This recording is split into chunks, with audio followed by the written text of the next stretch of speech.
You said that we're the original generalists, right? We're the generalists of all animals as humans. And yet so many of us go to specialize. And we accomplish so many great things as being specialists. But as a specialist, you almost rob yourself the beauty of being human. Am I kind of summarizing some of the things you say accurately that way? Yeah, definitely. Yeah. We started to value specialists. We were able to save lives. We were able to grow our population and do incredible things, creating incredible things, and because of specialists and specialization. So it became promoted. It became the right thing to do. You know, what your mother wants you to do. You know, become a doctor. Become a doctor, right? Some specialist, some.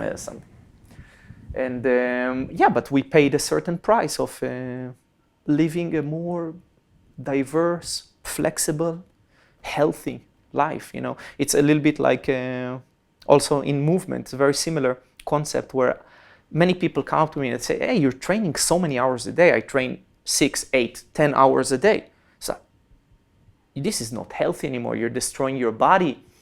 Well, if you look at it through the eyes of a specialist, definitely. If I'm doing BJJ for 8 hours a day, for sure. But the variety of practice that I do is so divided all across these joints and all across different qualities, softness, hardness, and complexity and simplicity, and all these things coming together, that it allows me to do a lot more and to live many different sensations, feelings, emotions, mind states. So this is the generalist perspective. And generalist may be a misleading word a little bit. It becomes, again, abused. And lately I've heard, I read a thesis by a dancer called Rasmus Olmeni. I really loved it. He sent it to me, and I really, really was influenced by what he was saying there. And he's basically talking about dancers, and he's saying, you know, nowadays to be a generalist dancer cannot be, doesn't exist, because there's so many types of dances. So what actually we became, and that corrected it in my mind, we became a fingerprint from specialist to generalist to our own unique self, to our collection of things. Because we cannot be everything.